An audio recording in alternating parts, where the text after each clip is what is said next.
இல்ல 100லேருந்து 150 பேர். என்னோட ஒரு சீன், எனக்கும் அந்த அர்ஜுன் தாஸ்க்கு இருக்கிற காம்பினேஷனே, அப்புறம் இந்த அருள் தாஸ், இந்த 3 பேருக்கு 150 பேர் வேணும். இது ஜூனியர் ஆர்டிஸ்ட். இதெல்லாம் பண்ணுவோம். நான் இந்த ஆளு கேட்ட சம்பளத்துக்கும் ஓகேன்ற, கேட்ட அட்வான்ஸும் தூக்கிட்டோமா வச்சுட்டேன் டேபிள்ல. கிடுகிடுன்னு ஆயிடுச்சு, எடுக்கலாமா வேண்டாமா, சரி எடுத்துட்டு, ஏன்னா பெரிய அட்வான்ஸா கொடுத்தேன், பக்குன்னு எடுத்துட்டு நேரம் பண்ணேன். ஏன்னா நம்மளை விட 4 மடங்கு கொடுப்பான், 10 மடங்கு கொடுப்பான் யோகி பாபுக்கு. அப்போ யோசிச்சு கணக்கு போட்டேன், கொஞ்சம் வெயிட் பார்ட்டி தான், அங்க போய் பார்க்கலாம் அப்படின்னாங்க. உண்மையிலேயே அந்த மாதிரி எடுக்கிறாங்க. ஐயோ ஆச்சரியம் பட்டேன். தைரியம், அதுதான் தில்லு. அந்த டைரக்ஷன் என்னன்னா அவனே எல்லாமே one mind show and nice. அந்த டிஓபி கூட பாத்தீங்களா, அந்த ஃபாக்ஸி இங்கதான் அந்த பேண்ட் ஷர்ட் போட்டு முழுசா வரும். அங்க வரும்போது டிக்கிரியில தான் வரும், எல்லாமே திறந்து கிடக்கு. யாருமா நம்ம ஹாலிவுட் டிஓபி மாதிரி வராங்க. பிகாஸ் நம்மளுக்கு அந்த மாதிரி இருந்தா ஜாலியா இருக்கும். சில பேர் வருவாங்க கத்துவாங்க, அதெல்லாம் வேலைக்கு வந்தா இருக்குதே தெரியல. ஒன் ஆஃப் த பாய் மாதிரி சுத்தினே இருக்கிறான். அதுக்கேற்ற மாதிரி அவன் அசிஸ்டன்ஸுங்க டக் டக் டக்னு செட் பண்ணிடுறாங்க. இந்த துரைராஜ் கிட்ட இன்னொரு ஸ்பெஷாலிட்டி என்னன்னா, என்ன எடுக்கணுமோ அதை மட்டும் எடுத்து அழகா அனுப்பிச்சு விட்டுடுவான். சார் நீ கிளம்பிடலாம், என்ன ஒரு நாள் முன்னாடியே பேக்கப் பண்ணி அனுப்பிச்சிட்டான். தம்பி நல்லா யோசிச்சுக்கோ, வேற எதுனா இருக்கு, எதுவுமே கிடையாது. இல்லப்பா எனக்கு ஒரு ஃபேமிலி கேமிலி பேக்ட்ராப், ஐயா இந்த படம் கிடையாது. திஸ் இஸ் கான் சிட்டினா. டாடி கான் சிட்டினா உனக்கு என்னன்னு தெரியுமா? தெரியாது. எடுக்கிறது எழுதுறது உள்டாவா எழுதி விட்டு. அதே கான் சிட்டினா மோசமான சிட்டி. அது உள்ள என்னெல்லாம் நடக்குதுன்றது. நீங்க ஒரு எலக்ட்ரிசிட்டி போர்டு ஆபீசர், நான் அவ்வளவுதான் இந்த பணம் கலெக்ட் பண்ணி போறேன். இப்ப கூட ரீசெண்டா எவனோ ஒருத்தன் பிளக்க பிடிங்கன்னே இருந்தாங்க பாருங்க, அதுவும் இதுவும் கனெக்ட் ஆகுது எலக்ட்ரிசிட்டி. நம்மள வச்சு இப்ப பார்த்தா ஒருத்தன் குடிப்பானா, நேரா போவான் பிளக்க பிடிங்க போனான். அது இவ்வளவு பெருசு. அதே மாதிரி செட்டு போட்டாங்க. இவன் எனக்கு அங்கதான் ஆச்சரியமா இருக்குது, இவன் செட் பண்ணி எதுனா பண்ணிட்டானா அப்படின்ட்டு. ஏன்னா அவன் பிடிங்க, அவன் 3ஆவது நாள் பிடிச்சிட்டாங்க போலீஸ். ஏன் இந்த மாதிரி பண்ணின்னு இருக்கிறேன்னு கேட்டா, அவன் டாஸ்மார்க் போவானா, நேரா போவான், அந்த பிளக்க பிடிக்கிறோம். ஏன்னு கேட்டதுக்கு அடிச்சு உரிச்சிட்டாங்க. என்ன சொல்லியிருக்க, நான் சொன்ன பார்ட்டிக்கு இவங்க எல்லாம் ஓட்டு போடல, இவங்க எப்படி கரண்ட்ல ஜாலியா தூங்குறது. அடப்பா நீ, அது எவ்வளவு குழந்தைங்களா இருக்கும், வயசானவங்களா இருக்கும், சம்மர் வேற, இந்த நேரத்துல எப்படி பண்ணிக்கிறான்னு குழந்தை. இதுவும் அந்த மாதிரி ஒரு ட்ரூ இன்சிடென்ட்ஸுங்களை அழகா கோப்பப் பண்ணி எடுத்திருக்கிற அந்த டைரக்டர். கண்டிப்பா அதாவது சொன்ன டைம்ல முடிஞ்சு திடீர்னு ஒரு போன் கால் போன வாரம், சார் படம் வந்து அடுத்த வாரம் ரிலீஸ். ஷாக்கு. ஏன்னா இது மாதிரி படங்கள்லாம் வந்து அப்படியே நின்று போயிடும். ஆனா கொண்டு வரான் பாருங்க, அங்கதான் தம்பி உன்னோட பேக்ட்ராப் என்ன பண்ணாக்க அசிஸ்டன்ட்றான், இபின்றான், எதுவுமே சரியில்லை, எல்லாமே நெகட்டிவாவே விடுது மார்க்கு. புரியுதுங்களா? ஏதாவது ஒரு வசதிப்பா அப்படியே ரொம்ப கஷ்டப்பட்டு தான் வந்தேங்க லைஃப்ல. ஐயோ அவ்வளவு இதுவா இருக்குது அப்படின்னு நம்மளுக்கே பாவம் தோணுது. ஆனா நல்ல ட்ரீட்மெண்ட், நல்லா வருவாரு. அதே மாதிரி ஏன்னா இந்த டிஓபியை வச்சு நான் சொல்றேன், ஏன்னா எனக்கு அதிகமா மற்ற டெக்னீஷியன்லாம் தெரியல. அதே மாதிரி இந்த நேரத்தில் டிஓபின்னும் போது எனக்கு இன்னொரு ஞாபகம், நான் இன்ட்ரடியூஸ் பண்ணி என்னோட படம் விண்ணை தாண்டி வருவாயில்ல, மனோஜ் பரமஹம்சா. அவர் வந்து இன்னைக்கு தமிழ்நாடு அரசாங்க தொலைக்காட்சி நிறுவனத்தோட தலைவரா போட்டதுக்கு நான் சிஎம்க்கு ரொம்ப ஹாப்பியா ஃபீல் பண்றேன். அவருக்கு ரொம்ப இது, ஏன்னா இந்த மாதிரி கேரக்டரை கண்டுபிடிச்சா அந்த போஸ்டிங் போடுறாரு பாருங்க, அதுதான். ஏன்னா ஃபியூச்சர்ல வந்து நிறைய டிஓபிஸ் வருவாங்க. ஏன்னா அவன் வந்து very strong and very straight forward fellow. அந்த மனோஜ் பரமஹம்சா, ஐ யூஸ் டு கால் ஹிம் மாஞ்சா மாஞ்சான்ட்டு. ஏன்னா மாஞ்சானா எப்படி இருக்கும், காத்தாடியில மாஞ்சா கயிறு பார்த்துருக்கீங்களா, போயிட்டீங்கன்னா பறக்குன்னு கை ஏமாந்தீங்கன்னா கை நறுக்குன்னு போயிடும்.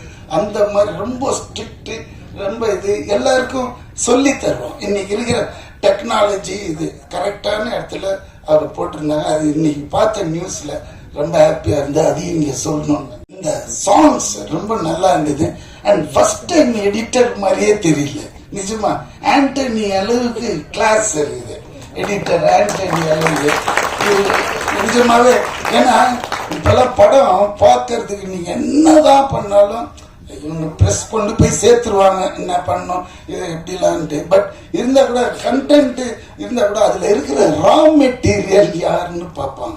அந்த காலத்துல நம்ம பார்ப்போம் ஃபாக்ஸ் வார்னர் பிரதர்ஸ்னா கண்ணை மூடிட்டு டிக்கெட் எடுத்துட்டு உள்ள போய் படம் பார்ப்போம், இங்கிலீஷ் படங்கள் ஹாலிவுட் ஃபிலிம்.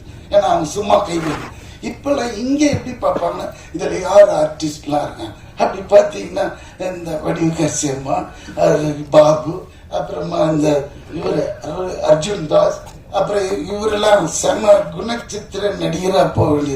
அப்படி மூஞ்ச காற்று கசக்குனால இந்த அருள் எதிர இருக்கிறவங்க குடல்லாம் பிறந்துடும். அந்த மாதிரி நடிகராக இருந்தாரு நிஜமாவே. கேமராமேன்லாம் கீழே விட்டுட்டு ஓடிடுறோம். அந்த ஃபாக்ஸி இவர் கத்துக்கு நல்லா பேச பசங்க அப்படின்னு இல்லை, நான் அது கரெக்டாக வர மாட்டேன், திருப்பி வரணும் இப்படி. அது மாதிரி இங்க போய் நில்லுன்னா ஒரு 4 கொஸ்டின் கேட்பாரு அவரு, எதுக்கு என்ன அங்க நிக்க சொல்ற அப்படின்னு. அந்த மாதிரி பயமுறுத்துவாரு. இது அது மாதிரி. ஐயோ அண்ணாச்சி என் கூட காம்பினேஷன் இல்லை இதுல பண்ணிருக்கீங்களே, வெரி குட். அண்ணாச்சி கலக்குவார் நிஜமா. வேற ஒரு படம் பண்ணிருக்கேன், இன்னும் அது வரல இல்ல, வராது.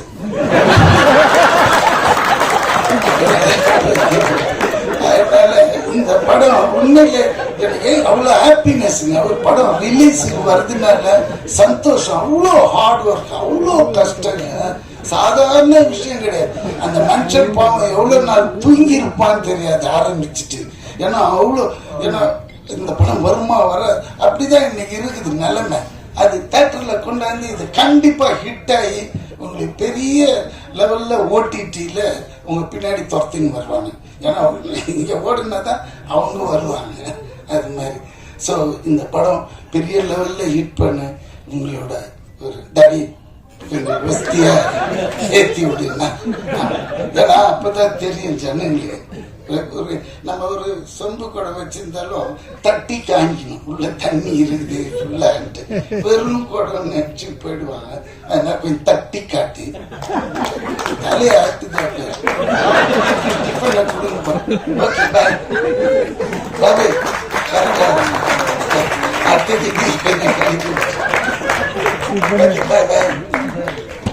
ஹீரோயின் சொல்லல. எப்பவுமே எனக்கு ஒரு பேடுங்க, ஹீரோயின் கூட இருக்காதா, நம்ம ஒரு சப்போர்ட்டிங் ஆக்டர். இந்த ஹீரோ கூடயே டிராவல் ஆகிட்டு போயிடுவோம். இந்த ஹீரோயினுங்க கோச்சின்னு மனசுக்குள்ளேயே திட்டிக்குவாங்க. சும்மா போகும்போதே தடிக்கு விழுந்து பல்லுக்குள்ள வச்சு. அதனால அம்மா எதுவும் இது பண்ணது எனக்கு அவ்வளோ தெரியும். ஏன்னா அந்த அம்மாவும் எனக்கு தெரியும் ஒரு 20-25 இயர்ஸ். அதனால பேசிட்டேன். என்னடா Arjun, take care, I love you all. Annual டேக்கு அந்த மாதிரி இருக்கும் பூரா பசங்களா. இந்த மாதிரி ஷூட்டிங் ஸ்பாட் இருந்துச்சு. டேரக்டர் முதல் கொண்டு எல்லாமே சின்ன பசங்க. ஆனால் வெல் எக்ஸ்பீரியன்ஸ் ஒர்க்கர்ஸ், அதுதான் இங்கே முக்கியம். இங்கே டேரக்டர் பொறுத்தவரை ஹாரிஸ் பொறுத்தளவுக்கு என்ன தேவையோ விட்டி சார் சொன்ன மாதிரி என்ன தேவையோ அதான் எடுப்பாப்புல. எடிட்டடாக படம் இருக்கும் ஸ்பாட்லேயே, தேவையில்ல ஷாட்டு எடுக்கிறது கிடையாது. ஏன்னா நம்ம நிறைய படம் போட்டதுன்னா இப்போ டிஜிட்டல் வந்த பிறகு நிறைய ஆங்கிள் எடுக்கிறாங்க ஒரே ஷாட்டை. க்ளோஸ்அப், அதுவே சேஷன், அதுவே மிட் ஷாட், அதுவே வீடு, அதுவே டாப், அப்படிலாம் இல்லாமல் என்ன தேவையோ அது கரெக்டாக எடுத்தாரு. யாருக்குமே டயர்ட் இல்லை ஆர்டிஸ்ட் பொறுத்த அளவுக்கு. ஸோ என்ன வேணும்ன்றோ தெளிவாக இருந்தாங்க. அதே மாதிரி டிஓபி, காஸ்டியூம் டிசைனர் இவா, அவங்க வந்து ஒரு பெரிய டெக்னீஷியனோட பொண்ணு. அவங்க சொல்ல தெரியாதவங்க ராம்பராஜன் சாரோட பொண்ணு, ஃபைட் மாஸ்டர். ஆமாம், நிறைய படங்கள் ஆல்ரெடி முன்னாடி லவ் மேரேஜ்லாம் ஒர்க் பண்ணோம். நல்ல பொண்ணு, சூப்பராக பிரதர், ஃபோட்டோகிராஃபி எல்லாம் சிறப்பு.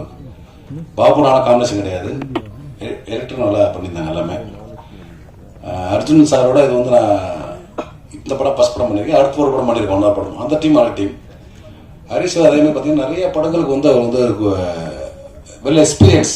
அதாவது எப்படின்னா ஒரு கோஆர்டினேட்டராகவும், இபியாகவும், டூரிஸ்ட் ஃபேமிலி, குட் நைட், நம்ம நிறைய படங்கள் நல்ல படங்கள்ல கூட அவர் வந்திருக்காரு ரீசெண்டாக வந்த படங்கள்ல. ஸோ அந்த ஒரு அனுபவத்தில் அவரே தயாரித்து அவரே இயக்குற படம் தான் அந்த படம். விட்டி சார் சொன்ன மாதிரி ரொம்ப அருமையான ஒரு ட்ரீட்மெண்ட், ரொம்ப கசகசன்னு இல்லாமல் ஒரு நல்ல ஒரு பேமெண்ட்டோட என்ன தேவையோ டயர்ட் இல்லாமல் அழகாக முடிச்சோன்னா டப்பிங் கூப்பிட்டாங்க. வித்தின் எனக்கு தெரிஞ்சு ஒரு 15 நாளில் கூப்பிட்டாங்க. அழகாக எடிட் பண்ணி அந்த போர்ஷன் முடிஞ்சு இந்த படத்தோட வேலைகள். அந்த மாதிரி ஒரு திருப்தியான ஒரு படமாக இருந்துச்சு. ஆனால் நான் வந்து ஒரு படம் கமிட் பண்ணுறப்போ அந்த கேரக்டர் சின்ன கேரக்டர் பெரிய கேரக்டர் அப்படின்னு பார்க்க மாட்டேன். நம்ம போர்ஷன் எப்படி இருக்குன்னு பார்ப்பேன். அதில் வந்து இது எனக்கு வந்து ஒரு சொல்கிற ஒரு இபி ஆஃபீஸர் பண்ணுற ஒரு நல்ல ஒரு ஆஃபீஸர் கேரக்டர், நல்ல கேரக்டர், இட்ஸ் நல்லா இருந்துச்சு. ஒரு ஒர்க் எக்ஸ்பீரியன்ஸ். ஸோ இந்த டீம் வந்து தமிழ் சினிமாவுக்கு அடுத்து ஒரு எனர்ஜி தரக்கூடிய ஒரு டீமாக இருக்கும் கண்டிப்பாக. ஏன்னா நியூ டீம்ஸ் வந்து அடுத்தடுத்து வர தான் நம்ம தமிழ் சினிமா வந்து அடுத்தடுத்து கட்டி பறந்துட்டே இருக்கும். அந்த மாதிரி இந்த டீம் வந்து ஒரு நல்ல டீமாக இருக்கும். ஏன்னா இந்த படம் வெளியாகிறது மூலிமா இதுலேருந்து பல பேர் வெளியே வருவாங்க. ஒரு குவாலிட்டியான டெக்னீஷியனாக அதுக்கு என்னுடைய வாழ்த்துக்கள் மொத்த டீமுக்கும். அர்ஜுன் தாஸ் சார், அதே மாதிரி பாபுக்கு எனக்கு காம்பினேஷன் இல்லை. அன்பு தம்பி வடிவகசியம்மாவோட நடிச்சிருக்கேன். ஆல்ரெடி நிறைய படங்கள் பண்ணியிருக்கோம். ஹீரோனோட பண்ண இதில் காம்பினேஷன் இல்லை. எனக்கு அண்ணனுக்கு இந்த அவருக்கு தான் விடிவி சார் தான் ஃபுல் சீன் காம்பினேஷன். ஹீரோ 3 பேர் தான். செம்ம ஃபன்னாக இருந்துச்சு, அதேமாதிரி சீரியஸாக இருந்துச்சு. அப்புறம் சாண்டோல்டன் அவர் வந்து எனக்கு மறக்க முடியாத ஒரு ட்ராவல் இருக்குது. ஜோக்கர் படத்துக்கு கம்போசிங் போயிட்டு திரும்ப வந்த ஒரு travel. MSV sir, Kannadasan, Vairamuthu, Ilaiyaraaja, Imman Yugabharathi, அந்த மாதிரி வந்து சாண்டோல்டன், மோகன்ராஜ் இந்த காம்பினேஷன் இப்போ சேர்ந்துருக்காங்க. தொடர்ந்து பயங்கர சிங்காக ஒர்க் பண்ணி நிறைய படங்கள் பண்ணுறாங்க. எல்லாமே நல்ல ஒரு அருமையான ஒரு பாடல்களாக தர்றாங்க. இருவருக்கும் என்னுடைய வணக்கங்கள். ஃபஸ்ட்டு இமான் அண்ணாச்சி சிறப்பு. இந்த படம் பெரும் வெற்றி பெற்று ஹரிஷுக்கு வந்து தமிழ் சினிமாவில் ஒரு நல்ல இயக்குனர், ஒரு நல்ல ஒரு படைப்பாளனுடைய பேரையும், ஒரு தயாரிப்பாளராக பெரிய லெவலில் ஒரு பொருளாதார ரீதியான ஒரு வருமானத்தையும் தரணும். அதுக்கு நான் வந்து ஆண்டவனை பிரார்த்திக்கிறேன். அதே மாதிரி 3 மணிக்குன்னு சொன்னாங்க, பவர் கட் ஆகி 4 மணிக்கு தான் வந்தாங்க. அதுக்கும் இந்த டீம் சார்பாக, இந்த பசங்க சார்பாக நான் மன்னிப்பு கேட்டுக்கிறேன். தேங்க்யூ. நானும் ஒரு கேரக்டர் பண்ணியிருக்கேங்கிறத விட அந்த கேரக்டருக்கு செலக்ட் பண்ண இயக்குனர் அவர்களுக்கு என்னுடைய அன்பான நன்றிகள். ஏன்னா இப்போ அந்த படத்தில் அண்ணன் சொன்ன மாதிரி நம்ம கணேசன் எல்லாம் சுட்டு போன மாதிரி நம்ம தம்பி கேமராமேன் தம்பிலாம் அந்த பிகினிங்கில் தான் உள்ள இப்போ நான் இறங்கும் போதே அப்படி உள்ளே இறங்கி போகும்போதே எனக்கு ஒரு சின்ன அப்படி எல்லாம் ஒரு நம்ம ஷூட்டிங் வந்திருக்கோமோ நம்மள ஏதோ காலேஜுக்கு வந்து எல்லாம் யங்ஸ்டராக அப்படி போயிட்டே இருக்கேன். நான் ஒரு ஆள் தான் கொஞ்சம் அப்படி முடியலாம் கொஞ்சம் நிறைச்சா இருந்தால் நான் ஒரு ஆள் தான் நினைக்கிறேன். அதில் அப்படியே பார்க்கும்போது அப்புறம் டேரக்டர் கேட்டேன், தலைவா இது கரெக்டாக தான் செலக்ட் பண்ணிக்கலாம், இல்லை இந்த கேரக்டர் நீங்கள் தான் பண்ணணும் அப்படின்னு சொல்லி நான் கதை எழுதும் போதே உங்களை வச்சு தான் எழுதுனேன் அப்படின்னாரு. அதற்கு மீண்டும் இயக்குனர் அவர்களுக்கு என்னுடைய அன்பான நன்றி. அப்புறம் ஹீரோ சார், அந்த படம் வந்து நம்ம அர்ஜுன் தாஸ் சாருக்கு வந்து இந்த படம் கண்டிப்பாக ஒரு மிகப்பெரிய ஒரு வெற்றி படம் சார், அதில் மாற்று கருத்து இல்லை. ஏன்னா அதில் அவர் கூட நான் நடிக்கும்போது அது கதை சொல்லக்கூடாது, இருந்தாலும் ஆமாம் பல கேரக்டரில் வருவார் கண்ணே. அதில் ஒன்று அவருக்கு அந்த மேக்கப்புக்கே பல மணி நேரங்கள் எடுத்துச்சு. அதில் அவ்வளோ ஒரு பொறுமையாக, அவ்வளவு ரொம்ப பொறுமையாக இருந்து அந்த கேரக்டர் நடிக்கும்போது எனக்கு ஆச்சரியம், அவர் அண்ணன் கூட தான் நடிக்குமா வேற யாருமே நடிக்குமாங்கிற அளவுக்கு அந்த கெட்டப்பு வந்து ரொம்ப அருமையாக இருந்துச்சு. கண்டிப்பாக மக்கள் மனசில் அது நிற்கும். தொடர்ந்து இன்னும் நிறைய வெற்றி படங்கள் உங்களுக்கு தேடி வரணும், என்னுடைய வாழ்த்துக்கள். அப்புறம் எங்கள் அம்மா, எங்கள் அன்பு சகோதரி அம்மா வடிவகரசி அம்மா, அவங்க வந்தோடனே சொல்லிட்டாங்க, யார் அண்ணாச்சியோட தம்பியா அப்படின்னு சொல்லி வந்தோடனே கேட்டாங்க. இல்லைம்மா ஒரு படத்துக்கு மீசை எடுத்துக்கிட்டேன் அப்படின்னு. நல்லா இருக்கு, இதை அப்படியே மெயின்டைன் பண்ணுங்க அப்படின்னால. ஆமாம் பாபு வணக்கம். பரவாயில்ல, ஆடியோ லஞ்சிக்கில் வரீங்களா, ஆச்சரியமாக இருக்கு. ஏன்னா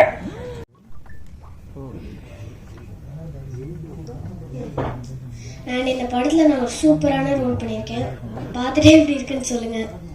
and I would like to say thanks to Harish uncle, and for every actors, all the technicians. Thank you.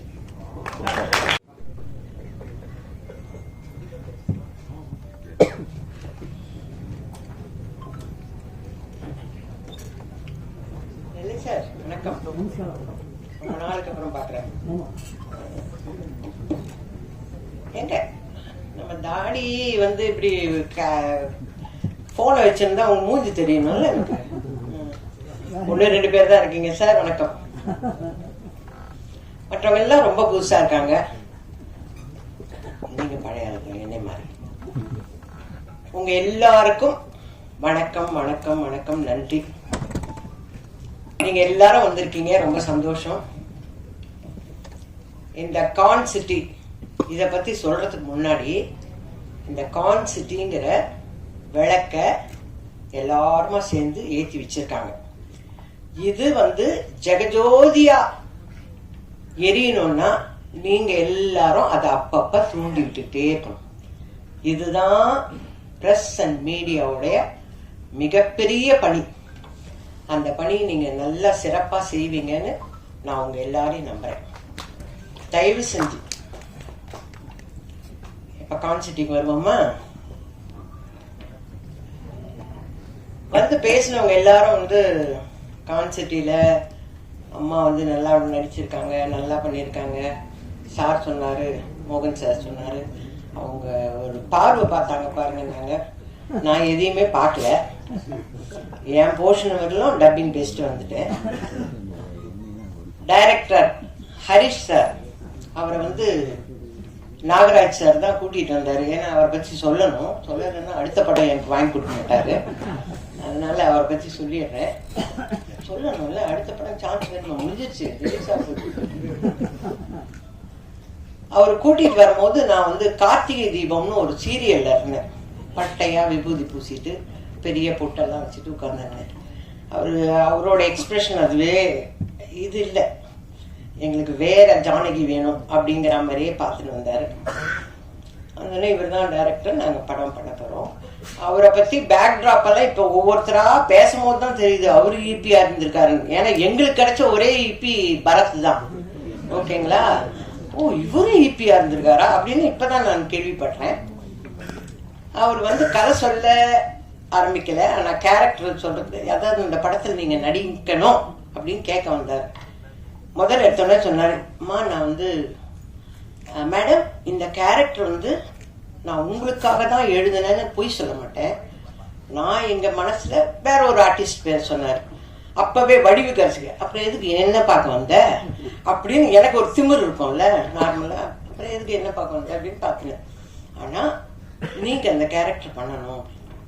சரிங்க சார், நான் உங்ககிட்ட கதை சொல்லணும், என்னைக்கு வரணும்?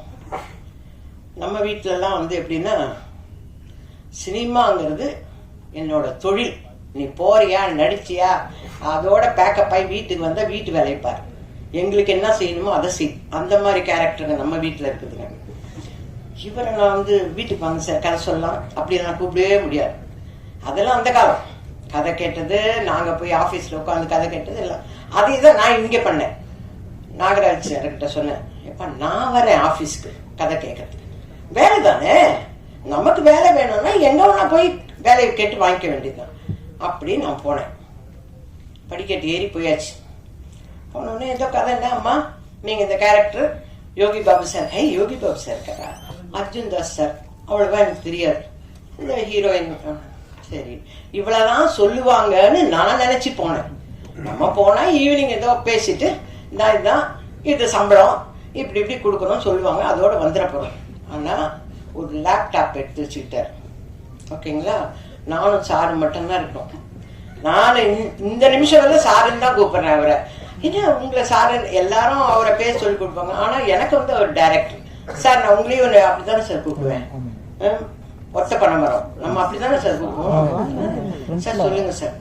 ஆரம்பிச்சாங்க. நான் சிரிக்கிறேன். மங்களபுரம், என் பேரு ஜானகி, ஜாக்கி அதெல்லாம் சொல்ல சொல்ல சிரிச்சுக்கிட்டே இருக்கிறேன். நான் பாட்டு கிட்டத்தட்ட ஒரு 2 தடவை டீ குடிச்சிட்டாங்க. டீ எடுத்து வந்து 2 தடவை குடிச்சிட்டாங்க. அந்த அளவுக்கு டைம். என்ன சார் நல்லா இருக்கு சார், எனக்குள்ள நம்மளை காமெடி பண்ண சொல்றாரு இவருக்கு நம்பிக்கை இருக்கிறா. நான் ஏன்னா ஏற்கனவே வேற ஒரு ஆர்டிஸ்ட் போகணும்னு வந்தவர் இல்லையா சார். நல்லா இருக்கு சார் படம். மியூசிக்கோட டிஆர் மாதிரியே இவரும் மியூசிக்கோடவே கதையெல்லாம் சொல்லி முடிச்சுட்டு நம்ம ஜாலியா பண்ணோம். ஐயோ பரவாயில்ல, நல்ல பிள்ளைங்கல்ல, நம்மள டென்ஷனே இல்லாம ஜாலியா. அதுதானே வேணும். ஏன்னா சீரியல்ல போனா காலையில 10 மணிக்கு போய் இறங்கினா சாயந்தரம் 8 மணிக்கு பேக்கப் ஆகிறவங்க நானே பேசின்னு இருக்கோம். பக்கமா பேசணும். அப்பா இப்போ ஒரு பெரிய ரிலீஃப், ஜாலியா படம் பண்ணலான்னு சொல்றாங்க. அப்ப நம்ம ஜாலியா படம் பண்ண போறோம் அப்படின்னு நினைச்சு போயாச்சு. சரின்னு ஸ்டில்ஸ் எடுத்தாங்கப்பா. அப்ப இந்த ஈபி தான், ஈபியும் நாகராஜும். ஈபிங்கிறது சாரோட பிரதர், டைரக்டர் சாரோட பிரதர். அவரே இயங்குவாரானா இயங்க மாட்டார், அவரையும் இயக்குறவர் இந்த இயக்குனர் தான். ஓகேங்களா?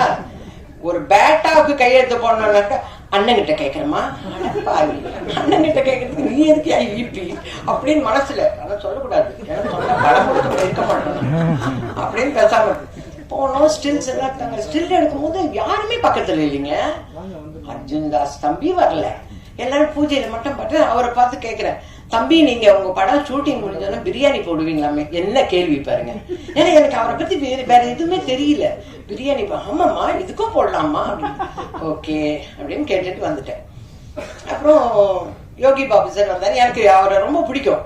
அதனால அவங்க வீட்டோட எனக்கு ரொம்ப ஃப்ரெண்டு. அவங்க வீட்டு அம்மாவும் நானும் நல்ல ஃப்ரெண்ட்ஸ். எனக்கு அது மகாலட்சுமி. அது அதனால அவரை ரொம்ப பிடிக்குமா. அவரு டிக் டாக் இப்போ சொல்லிட்டு போனாரு பாருங்க. கணேஷ் சார் சொன்னாரு, ஏய் நீ ஆடியோ லான்ச் இதுக்கெல்லாம் வருவியா அப்படின்னு கேட்டாரு. பார்த்தீங்களா? அந்த கேள்விதான். அந்த மாதிரிதான் இருந்தாரு. படப்படன்னு போயிட்டாங்க. ஸ்டில் எடுக்கும்போது நான் மட்டுமே நிக்கிறேன். ஆனா ஸ்டில்லா போகும்போது என் பக்கத்துல யோகி பாபு சார் இருக்காரு. என்னங்கடா பண்றாங்க இவங்க அப்படின்னு எனக்கு ஒண்ணுமே புரியல. ஆக்சுவலா வந்தாச்சுப்பா, ஷெட்யூல் போட்டாங்க. வந்தாரு ஈபி. ஷெட்யூல் ஆரம்பிக்குதுமா, உங்களுக்கு சம்பளம் எவ்வளவுதாம்மா? நாகராஜ், ஏன் இப்படி பண்ற, இவ்வளோ நாள் வாங்குற, கொஞ்சம் காசு ஜாஸ்தியாவே. நம்ம அதுக்கு தான் இருக்கிறோம். நம்ம கேரக்டர் எல்லாம் விட நான் வேலைக்கு போனா சம்பளம் வாங்கணும். இதுதான் என்னோட மோட்டிவ். என்னையா கொஞ்சம் பார்த்து சொல்லக்கூடாது. இல்லம்மா கரெக்டா நடந்துக்குவாங்கம்மா. எல்லாம் இந்த புதுசா வராங்கனாவே திக்குன்னு இருக்கும், எப்போ பேமெண்ட் வருமோ என்ன. ஆனா அந்த விஷயத்துலதான் ஈபி சூப்பர். அதெல்லாம் கரெக்டா பண்ணுவார். குட் மார்னிங்மா, அவ்வளவுதான். அதுக்கப்புறம் ஈபி டிசப்பியர், ஓடிடுவாரு. அவர் இருக்கவே மாட்டாரு. எங்க ஈபி ஏதாவது கேட்டா அம்மா ஈபி கிட்ட கேட்கணுமா, கேளுங்கயா இல்லம்மா காணமா இங்க, இப்படியே ஓடிடுவாரு. அதோட பேக்கப் ஆகணும். அம்மா முடிஞ்சிச்சு, காசு சொல்லிட்டேன்.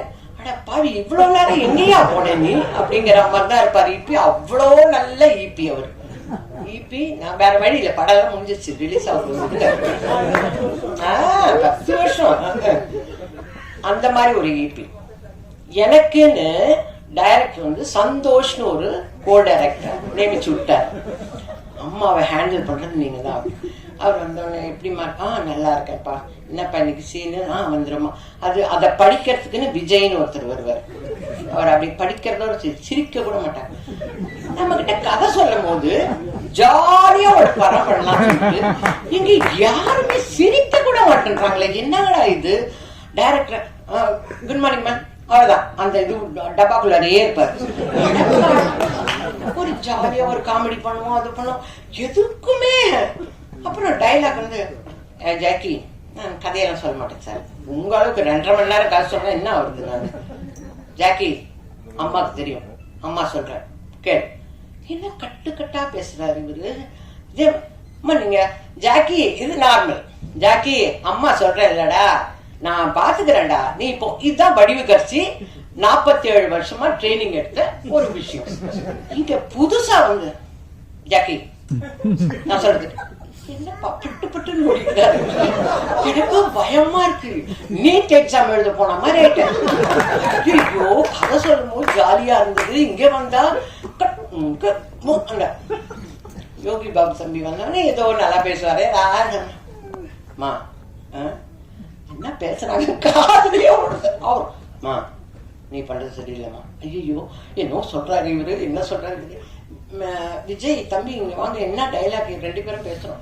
அவர்கிட்ட கேட்டுக்கிட்டு, விஜய் கிட்ட கேட்டுக்கிட்டு, ஓ இததான் இவங்க சொல்றாங்கன்னு ஒரு யூகத்திலேயே நடிச்சுட்டு இவர் கூட ஒரு ஸ்டில் எடுத்தேன். அர்ஜுன் தாஸோட ஒரு ஸ்டில் எடுத்துட்டு என் பேத்திக்கிட்டு போய் நான், ஐயோ நீ மட்டும் அர்ஜுன் தாஸோட எடுத்தேன், ஐயோ எனக்கு ரொம்ப பிடிக்கும் அவர் வாய்ஸ், என்னங்கடா இது இது இது இது 4ஆம் கிளாஸ் தான் படிக்குது, அதுக்குள்ள அர்ஜுன் தாஸ் ஒண்ணுமே புரிய. இது பாப்பா அவர் வில்லன் தான், அவர் அதுலதான் வில்லன், இப்ப இதுல ஹீரோ ஆயிட்டாரா, ஐயோ சந்தோஷமா மம்மி அர்ஜுன் தாஸ் ஹீரோ ஆயிட்டாரு. அட என்னங்கடா இது, நமக்கு ஒண்ணுமே தெரிய மாட்டேங்குது, இதுங்க இப்படி அப்படி ஒரு சந்தோஷம். அர்ஜுன் அவர் பேசுறதால, அவர் எவ்வளவு அழகான வாய்ஸ், அதுல கொஞ்சம் சத்தமா பேச விட்டாதானுங்க டைரக்டர். யாரையுமே சத்தமாவே பேச விட மாட்டாரு. நம்ம எல்லாரும் போனோம், என்ன பண்றோம் என்னன்னே எனக்கு தெரியல. ஐயோ தெரியாதமா புது பசங்களோட வந்து மாட்டிட்டோம், நமக்கு ஒண்ணுமே அர்த்தம் புரிய மாட்டேங்குது. நம்ம கொஞ்சம் சத்தமா இல்லம்மா நீங்க நார்மலா பேசுங்க, எனக்கு பயமா இருக்கு, நான் நார்மலாவே இப்படிதான் பேசுவேன் சொல்லணும் போல இருக்கு, எல்லாம் மைண்ட் வாய்ஸோட அப்படியே இது அப்படியே அடங்கு. சரி மேக்கப் ஆகுது, இப்போவாது ஒரு 1/2 இன்ச்சுக்கு மேக்கப் போட்டு வந்திருக்கேன், அட்லீஸ்ட் இதுக்காவது போட்டு போறேன். மேக்கப்பும் கிடையாது, கொஞ்சம் லிப்ஸ்டிக், ஆமா அதை மட்டும் அந்த கரெக்ஷன்லாம் மட்டும் சொல்லுவாரு டைரக்டர். ஆனா பேச மாட்டாரு, ஒரு சந்தோஷமா சிரிக்க மாட்டாரு, அப்படியே அவர் லக்கான் அடிச்சு குத்துற மாதிரி இருப்பாரு. பிரேக்னு ஒண்ணு கிடையவே கிடையாது. எனக்கு ஃபர்ஸ்ட் வந்த விஷயமே எனக்கு அல்சர் தாங்க வந்தது, சொல்றது கிடையாதுங்க. இவர் பிரேக் சொல்ல மாட்டாரு, ஆனா கேமராமேன் பாருங்க ஷார்ட்ஸ் எல்லாம் போட்டு இப்படி ஒரு டப்பால, என்னடா நீங்க எங்களுக்கு பிரேக் சொல்ல மாட்டேங்க நீங்க. இவர் ஏதோ ஒரு மோர் எடுத்து ஓகே நெக்ஸ்ட், ஆனா போயிடலண்ணா யோகி பாபு சார் வருவார் எல்லாம் சொல்லிட்டு, ஹரிஷ் இந்த டைலாக் இப்படி சொல்றேன் கேட்டுக்குவாரு, இது நல்லா இருக்குண்ணா, ஆனா இது வேணாம் இப்போ இது சொல்ல. நல்லா பழகினவங்களுக்கே இதுன்னா நம்ம இப்பதான் நியூ என்ட்ரி, ஒரு கரெக்டும் ஒன்னும் சொல்லலாம். அவர் சொல்றாரா என்ன சொல்றாரோ அதை மட்டும் செஞ்சுட்டு போயிடுவோம் அப்படின்னு. நானும் அவரை மாதிரி லகான் அடிச்சு கொடுத்துற மாதிரி சிரிக்கவே மாட்டோம். இப்ப ஏறி வரும்போது எப்படி தம்பி எனக்கு ஹெல்ப் பண்ணி மேல கூட்டிட்டு வந்தாரோ அதே மாதிரிதான் செட்ல இப்படியே நிற்பான். யாருன்னா நிக்கட்டும், அதை பத்தி எல்லாம் அவங்க எல்லாம் கவலைப்பட மாட்டாங்க. ஆனா உடனே அர்ஜுன் மட்டும் வந்து ஆமா நீங்க உட்காருமா, அது இவர் இல்லைன்னா அந்த பாப்பா, இவங்க 2 பேருமே என்னை வந்து டேக் கேர் பண்ணிக்குவாங்க. ஆனா இவங்க யாருமே நம்மளுக்கு திரும்பி கூட பார்க்க மாட்டாங்க.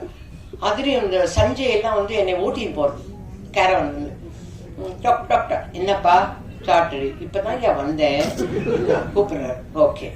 அவங்க ஓட்டுறதுல அதுக்குள்ள சந்தோஷ் என்னை சமாதானப்படுத்துறதுக்கு வருவார். அம்மா சாப்பிட்டீங்களாம்மா, இல்லன்னு சொன்னா சாப்பிட விட போறியா இப்போ,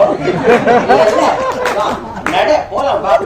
இப்படிதான் அந்த படம். அங்க இருந்து எனக்கு டேட் கேட்கறதே சந்தோஷ் தான் கேட்பாரு. அம்மா நம்ம வந்து இதுக்கே அவர் தான் கேட்டு என்ன பிக்ஸ் பண்ணி வச்சிருக்காரு, நீங்க போக கூடாது, இந்த வாரம் ப்ரமோஷன் போனோம் அப்படி. அந்த அளவுக்கு பக்கா பிளானிங், எல்லாமே பக்காவா பிளான் பண்ணி. அவர் சொன்னார் தெரியுங்களா, வீட்டு கணேஷ் சொன்னார்ல சீக்கிரமாவே என்ன முடிச்சுட்டாங்கன்னு, அந்த மாதிரிதான். என்ன எனக்கு நடுவுல கொஞ்சம் உடம்பு சரியில்லாம போச்சு, அது வந்து கேமராமேனால, அதெல்லாம் ஓகே எனக்கு கேமராமேனால தான் எனக்கு உடம்பு சரியில்லாம போச்சு, அது உலகத்துக்கே தெரிஞ்சிச்சு. அதனால உங்களுக்கும் பிரஸ் தானே, நமக்கு எப்படி இருந்தாலும் தெரிய வரும். ஓகே அவரால் உடம்பு சரியில்லை, எப்படி அம்மா வருவாங்களா மாட்டாங்களா, நான் சொல்றேன் இந்த டேட்ல நான் ஹாஸ்பிட்டல் போறேங்க. இவங்க ஷூட்டிங்க முடிச்சு மறுநாள் காலையில சீரியஸ் ஆகி ஹாஸ்பிட்டல் அட்மிட் ஆயிட்டேன். அந்த அளவுக்கு நான் நடிச்சேன். ஆனா எனக்கு ஒண்ணுமே என்னை போட்டு புழிஞ்சாங்கன்னால சொல்லவே மாட்டேன். ஏன்னா 2 டைலாக் தான். ஜாக்கி நீ வா, ஹாஸ்பிட்டல்லையா அட்மிட் ஆயிருக்காங்க, இப்ப பார்க்க முடியாது, இந்த மாதிரிதான் டைலாக். இது எனக்கு என்ன வேலை சொல்லுங்க, புரியுற மாதிரி எல்லாம் ஒரு வேலையும் இல்லை. இதெல்லாம் ஈபிக்கும் இந்த நாகராஜுக்கும் தெரியும். அதனாலதான் சம்பளத்தை அப்படியே குறைச்சி அப்படி போடுறது. நீ என்ன பெருசா பண்ண போறேன்றதுக்காக அவங்க 2 பேருக்கும் தெரியும். அந்த மாதிரிதான் நடிச்சோம். ஆனா கேமராமேன் சார் பண்ண ஒரு பிடிவாதம், பயங்கர பிடிவாதம். எனக்கு ஐ லைக் ஒன்லி மை கிராணி எல்லாம் சொல்லுவாரு. ஐ எம் ஆல்சோ யுவர் கிராணி பா ப்ளீஸ் அப்படின்னு. அதை கேட்க மாட்டான். இதை மட்டும் ஐ லைக் கிரானின்னு சொல்லிட்டு அதோட போயிடுமே தவிர புடிவாதம், சொன்ன பேச்சையே கேட்காத பையன். இந்த பையன் சீக்கிரமா ஹீரோவா நடிக்கணும் ஒரு படத்துல. அந்த கேமராமேன் வெற்றி செய்யணும். எனக்கு அதுதான் மூக்குக்குள்ள போடுவாங்க. அப்படிதான் வரும். அந்த மாதிரி ரொம்ப புடிவாதமான பையன். அதை கூட எங்க ஹரிஷ் டைரக்டர் காதலே வாங்க மாட்டாங்க. இந்த மாதிரி பண்றாங்க, அந்த மாதிரி பண்றாங்க, எதுவுமே பண்ண மாட்டேன். என்ன ஹாஸ்பிட்டல்ல இருந்து வந்து பார்க்கும்போது, அம்மா நீங்க எதுவா இருந்தாலும் என்கிட்ட சொல்லணுமா? அது எப்படிங்க? அதுக்கு முன்னாடி சந்தோஷ், சஞ்சய், விஜய் இவங்களெல்லாம் தாண்டி நான் வந்து நீங்க குட் மார்னிங் சொல்றதோட சரி, அதுக்கப்புறம் அந்த டப்பாக்குள்ள போய் பூந்துருங்க. நான் எங்க இருந்து என்னோட குறைய சொல்ல முடியும்? ஏன்னா எல்லாரும் நல்லதே சொன்னாங்க, நான் சொல்லணும்ல என்னெல்லாம் நடந்ததுங்கன்னு. இவ்வளோ கஷ்டத்துல ஜாலியாவே படம் பண்ணல. பொய் பொய் பொய் பொய் நாங்களே ஜாலியா நடிச்சோன்னா வந்தவங்க எல்லாம் 2 நாள் நடிச்சிருப்பாங்க. ராதா ரவினா ஒரே நாள். அவரு முட்டி ஆபரேஷன் பண்ணிட்டு வந்திருக்காரு, இவங்க ஏத்திட்டாங்கப்பா மேல அடிக்கடி ஏறி வான். அவர் நிக்கிறாரு. நானு அண்ணே கால் ஆபரேஷன். ஆமா அப்ப சொல்லல இவனுங்க இங்க அண்ணே என்னன்னு அண்ணா அங்கேயே ட்ரெஸ் சேஞ்ச் எல்லாம் பண்ணி அங்கேயே சாப்பிட்டு அவரும் ஜாலியா நடிச்சு கொடுத்துட்டு போனாரு. அந்த கேரக்டர் ரொம்ப ஜாலியா நடிச்சாரு. அந்த அளவுக்கு தான் ஜாலின்னா அவங்கவுங்களா நினைச்சுக்கணும் இது ஜாலி அப்படின்னு. மற்றபடி ஜாலி எல்லாம் கிடையாது. அவ்வளோ ஹார்ட் ஒர்க் பண்ணி எடுத்திருக்காரு இந்த படத்தை. எல்லாருமே சொன்ன மாதிரி, மியூசிக் டைரக்டர்ஸ் சொன்ன மாதிரி, ஒரு படிப்பு படிக்கணும்னா இப்போதைக்கு இருக்கிற பிள்ளைங்க விஷுவல் கம்யூனிகேஷன் முடிச்சதும் ஒரு நல்ல டைரக்டர்கிட்ட இன்டர்ன்ஷிப் போய் படிக்கணும் இல்லையா? அந்த மாதிரி அண்ணனும் தம்பியும் அந்த இபி ஒன்றும் சாதாரண ஆள் இல்லை, பார்க்கறதுக்கு சின்ன பையன் மாதிரி இந்த இதுனா இபின்னு நினைச்சா பயங்கரமான ஆள். அந்த இபி ஆகட்டும் இவராகட்டும் நிறைய கம்பெனிகள்ல ஒர்க் பண்ணி நிறைய எக்ஸ்பீரியன்ஸ். அதனாலதான் அவர் சொன்னார் பாருங்க, எல்லாமே எடிட்டர், இதுதான் எடுக்க போறேன் இவ்வளவுதான் எடுக்க போறேங்கிறது எல்லாமே பக்காவா எடிட் பண்ணி நானே வரலனாலும் ஷூட்டிங் நடக்கும். அப்படி எடுப்பார் இந்த டைரக்டர். அவன் கொஞ்சம் ஜாகிரதையா இருக்கும். நான் சப்போஸ் டெய்லி பேசிஸ் சம்பளம் பேசியிருந்தேன்னு வச்சுக்கோங்க, நான் வாங்கின சம்பளத்தில் பாதி தான் வாங்கிருக்கேன். ஏன்னா நானே இல்லைன்னாலும் அவர் எடுப்பாருங்க. ஆனா டப்பிங்ல பார்க்கும்போது எல்லாருமே இருக்கிற மாதிரி தெரியுது. ஏய் என்னடா இது என்ன பண்ணிருக்காங்க இவங்க? ஏய் நான் இந்த சீன்ல இங்கதானே வந்தேன், எப்படி அங்க அப்படி எனக்கு டைலாக் டப்பிங் பேசுறதை விட இதெல்லாம் தான் எனக்கு ஆச்சரியமா இருக்கும். அந்த அளவுக்கு வெல் ட்ரெயின்டு பர்சன் வந்து Harish sir. Very well trained person. இது இல்லைங்க, இதை விட நிறைய படங்கள் அவர் வந்து சக்சஸ்ஃபுல்லா தான் எடுப்பார்.